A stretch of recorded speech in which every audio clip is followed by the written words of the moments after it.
بسم الله والحمد لله والصلاة والسلام على أشرف المرسلين وعلى آله وصحبه أجمعين أما بعد بالغ المدعى في أوصافه فما بالغ بالغ المعشار ما أوتي بما في البال البال الصلاة والسلام عليك يا رسول الله الصلاة والسلام عليك يا حبيب الله ഏറ്റവും ബഹുമാനവും ആദരവും നിറഞ്ഞ ഉസ്താദുമാരെ, മാന്യ ശ്രോതാക്കളെ, രക്ഷിതാക്കളെ, പാവനമായ റബീഉൽ അവ്വൽ മാസം സുന്ദരമായ ഈ സുദിനത്തിൽ നിങ്ങളുമായി സംബന്ധിക്കാൻ അവസരം നൽകിയ അല്ലാഹുവിനെ ആദ്യമായിട്ട് സ്തുതിക്കാം. അൽഹംദുലില്ലാഹ്.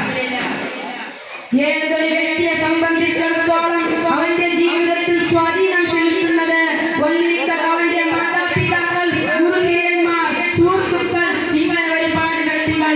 പക്ഷേ ഒരു മുസ്ലിമായ മുഅ്മിനായ ഒരു വ്യക്തിയെ സംബന്ധിച്ചിടത്തോളം അവന്റെ ജീവിതത്തിൽ കൊണ്ടാടേണ്ടതും പിന്തുടരേണ്ടതും സ്നേഹിക്കേണ്ടതും അത് ഹബീബ് മുഹമ്മദ് മുസ്തഫ സല്ലല്ലാഹു അലൈഹി വസല്ലമയായിരിക്കണം.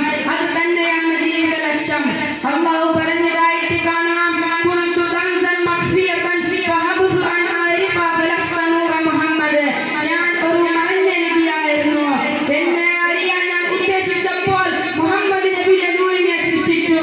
നമ്മെ പടക്കാൻ കാരണത് എന്ന് മാത്രമല്ല, ഈ ലോക ചരാചരങ്ങൾ തന്നെ പടക്കാൻ സബബാണ് മുഹമ്മദ് മുസ്തഫ സല്ലല്ലാഹു അലൈഹി വസല്ലമ. അവനോടുള്ള കടപ്പാട് സ്വന്തം നൊന്ത് പ്രസവിച്ച ഉമ്മയെക്കാളും നാം പോറ്റി വളർത്തിയ ഉമ്മയെക്കാളും നാം ഏറെ സ്നേഹിക്കേണ്ട സ്വന്തം മക്കളെക്കാളും ഭാര്യയെക്കാളും വലുതാണ് എന്റെ പ്രിയപ്പെട്ടവരെ. എന്തിനേറെ പറയണം, അല്ലാഹു നബിയോട് കാണിച്ച കാരുണ്യം എത്രയാണ്. ഹബീബായ മുത്ത് മുഹമ്മദ് മുസ്തഫ സല്ലല്ലാഹു അലൈഹി വസല്ലമക്ക് 15 ദിവസത്തോളം വഴിയിറങ്ങാൻ വൈകിയപ്പോൾ മക്ക കുഫാർ മുഹമ്മദിനെ റബ്ബ് ഉപേക്ഷിച്ചിരിക്കുന്നു, ദേഷിച്ചിരിക്കുന്നു എന്നൊക്കെ പറയാൻ തുടങ്ങി. ഇത് നബിയെ വളരെ പ്രയാസത്തിലാക്കി. അപ്പോഴാണ് വല്ലുഹാ വല്ലൈലി ഇദാ സജാ മാ വദ്ദഅക റബ്ബുക വമാ ഖലാ. നബിയെ തങ്ങളുടെ റബ്ബ് ഉപേക്ഷിച്ചിട്ടുമില്ല, ദ്വേഷിച്ചിട്ടുമില്ല. 6236 ആയത്തുകൾ അടങ്ങിയ ഖുർആൻ പരിശോധിച്ച് നോക്കിയാൽ നമുക്ക് കാണാൻ സാധിക്കുന്നത് നബിയുടെ പേര് മാത്രം തനിച്ച് വിളിച്ചതായിട്ട് കാണാനില്ല.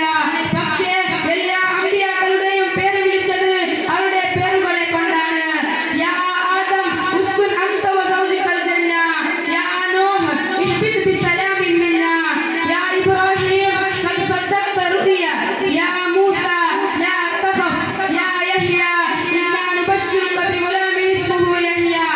എന്നാൽ നമ്മെ നബി അഭിസംബോധന ചെയ്തത് യാ അയ്യുഹൻ നബി, ഏ പൊന്നു പ്രവാചകരെ, യാ അയ്യുഹൽ മുസമ്മിൽ ഖുമിൽ ലൈലു ഇല്ലാ ഖലീല, ഓ പുതപ്പ് മൂടി കിടന്നവരെ നിങ്ങൾ എഴുന്നേറ്റ് നിൽക്കുക.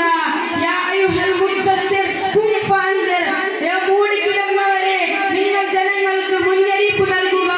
ഈ ഒരൊറ്റ സംഭവം മതി നമ്മുടെ നബിയുടെ സ്ഥാനവും ശ്രേഷ്ഠതയും മനസ്സിലാക്കാൻ. മദീന മുനവ്വറയിലെ മിമ്പർ മാറ്റിപ്പണിയാൻ ആവശ്യപ്പെട്ടപ്പോൾ അവിടുന്ന് ഒരു കൊച്ചുകുട്ടി കരയുന്നതായി മിമ്പറിന്റെ ഒരു തരിമരം കരയാൻ തുടങ്ങി. അതല്ല ഒരു കവി പാടിയത്, വഅതാകൽ ഊദു യബ്കി വതസൽ ലൽബൈൻ യദീക. ഇന്ന് സ്വന്തം മാതാപിതാക്കളോട് പോലും സ്നേഹമില്ലാത്ത ഈ തലമുറയോട് നമുക്ക് കാണിക്കാനുള്ളത് പ്രവാചക സ്നേഹത്തിന്റെയും അനുരാഗത്തിന്റെയും വിദഗ്ധയായ ഇതുപോലത്തെ ചരിത്ര സംഭവങ്ങൾ മാത്രമാണ്. നബിയെ സ്നേഹിക്കുവാനും അവിടുത്തെ ശഫാത്തിൽ ഒരുമിച്ച് കൂടുവാനും അല്ലാഹു നമുക്ക് തുണക്കട്ടെ. ഇത്തരം പറഞ്ഞുകൊണ്ട് എന്റെ പ്രസംഗം അവസാനിപ്പിക്കുന്നു. വാഖിറു ദഅവാന അൽഹംദുലില്ലാഹി റബ്ബിൽ ആലമീൻ. അസ്സലാമു അലൈക്കും വറഹ്മത്തുള്ളാഹി വബറകാതുഹു. ബിസ്മില്ലാഹി വൽഹംദുലില്ലാഹ് വസ്സലാത്തു വസ്സലാമു അലാ അഷ്റഫിൽ മുർസലീൻ വഅലാ ആലിഹി വസഹ്ബിഹി അജ്മഈൻ അമ്മാ ബഅദ്. ألف الألف نظام مدى على العاليات أول السطور بسم الله بدء الخالقات لا إله إلا الله لا إله إلا الله لا إله إلا الله محمد رسول الله. ഏറ്റവും ബഹുമാനവും ആദരവും നിറഞ്ഞ ഉസ്താദന്മാരെ, സ്നേഹം നിറഞ്ഞ താല്യം സുഹൃത്തുക്കളെ, ശ്രോതാക്കളെ, വിദ്യാർത്ഥി മിത്രരെ, ഇസ്ലാമിന്റെ ചരിത്ര പരമ്പരയെ നമ്മൾ അവലോകനം ചെയ്തു നോക്കിയാൽ നമുക്ക് അറിയാൻ സാധിക്കുന്നത് ജഗന്യതാവായ റബ്ബ് സുബ്ഹാനഹു വ തആല 1,74,000 അമ്പിയ മുർസലുകളെയും നാദിമാക്കളെയും ലോകത്തേക്ക് അയച്ചു. പക്ഷേ അവരെല്ലാവരെയും നിശ്ചിത കാലത്തേക്കും സമയത്തേക്കുമായിട്ട് മാത്രമാണ് അയച്ചിട്ടുള്ളത്. പക്ഷേ നമ്മുടെ നബി മുഹമ്മദ് മുസ്തഫ സല്ലല്ലാഹു അലൈഹി വസല്ലം തങ്ങളെ അയക്കപ്പെട്ടത് അങ്ങനെയായിരുന്നില്ല. നബി സല്ലല്ലാഹു അലൈഹി വസല്ലം പറയുന്നു, ഉർസില ബിറസൂലി കാഫത്തൻ വഖുൽ നബിയ്യൻ നബിയൂൻ. സർവ്വലോകചരാചരങ്ങൾ അടക്കമുള്ള ജിന്നും ഇൻസും അടങ്ങുന്ന അതേ അത്ഭുതം നിറഞ്ഞ ലോകത്തിലാണ് നമ്മുടെ നബി അയക്കപ്പെട്ടത്. അവിടെയാണ് നമ്മുടെ നബിയുടെ പ്രസക്തി പകൽ വെളിച്ചം പോലെ പ്രസക്തമാകുന്നത്.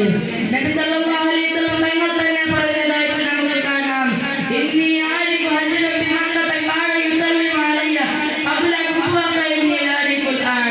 മക്കയിൽ ഒരു കല്ലിനെ എനിക്കറിയാം, നുബുവത്തിന് മുമ്പ് തന്നെ എന്നോട് സലാം പറയുകയുണ്ടായിരുന്നു. കല്ലിനും പോലും റഹ്മത്താണ് മുത്തുനബി. മരണാസന്നമായ